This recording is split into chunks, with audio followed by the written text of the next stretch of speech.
Our first guest tonight is a talented actor you know from his work on Brooklyn Nine-Nine. He's also the host of America's Got Talent, which airs Tuesday nights at 8 here on NBC. Here's my conversation with Terry Crews. Terry, it's always so lovely to see you. I know from every one of our interactions, you were the most positive, optimistic guy. You can provide a unique perspective on a lot of things, but one thing is you played in the NFL from 91 to 97, and I'm wondering what your reaction was to the commissioner, Roger Goodell, saying last week, basically, we got it wrong. We should do a better job of listening to our players. You know, it was the same feeling I felt when I saw Obama's inauguration. I thought I would never see this. It was a moment that, you know, it stands in time even to this day to watch, you know, Roger Goodell actually admit that they were wrong. Because again, I left the NFL 23 years ago, and it still is, but you know, racism was prevalent all the way throughout. And, you know, but there was a lot of indignities that I had to just put up with simply because I wanted to, you know, make conditions better for my family. That's the way it was. And to see this happen, and especially, and one of the big things, and I have to call, you know, Roger on this though, is just the fact that they did not mention Colin Kaepernick, Right.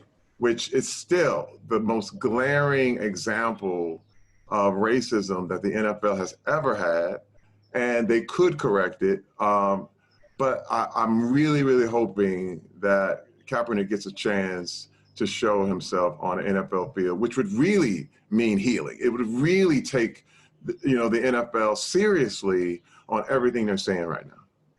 You know, I think a lot of us watch the NFL and we see white players and we see black players and we think, oh, this is a great example of diversity because obviously the league is a meritocracy, you would think, and the best players play.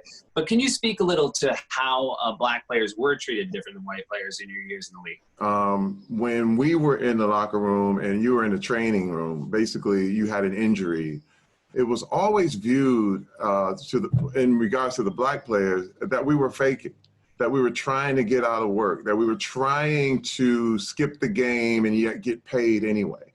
And with the white players, we noticed this whole thing of if they were injured, it was because, oh man, you know, it was a real injury. It was something that we're going to get you back from.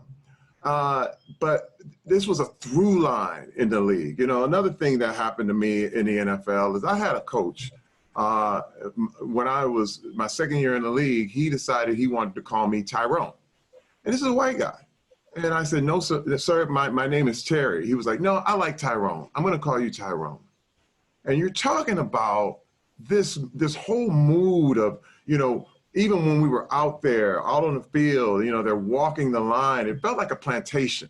And you felt like you could be bought and sold. And you actually were. If a lot of NFL players realized they could do more, they would. You know, it's like we could go on and do something else because who wants to get knocked out on Monday Night Football? You know what I mean? But my thing is that once I discovered that I did have more, it lost its power. You know, it was one of those things I was like, I can go and I'm fine. And I think more players right now realize the power that they have more than any other time in NFL history, especially, you know, with the current events that happened, you know, just lately. It's a wake-up call for the league because, again, you're talking more than 60% of the players are black, but there are no black owners, very few black coaches, and it still needs to change, I mean, immediately. You were on the Rams in 1992 during the riots then, pulled over by the police then. And being a player for the LA Rams did not provide you any safety in that. Not at all. In fact, you know, we were in Orange County at the time, and I was driving into LA. It was after the riots, and I was pulled over by a couple cop cars, which really shocked me. It was like, there's two here. And I was told to put all four of my windows down, keep my hands at 10 and 2, and those officers came out of their car with their guns pointed right at my head.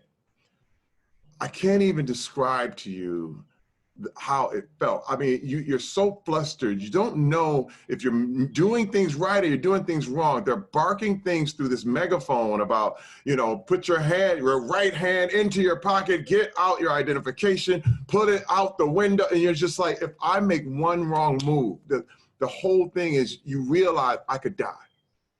If they don't understand my moves, if they misconstrue any move that I'm making, they would feel justified to shoot.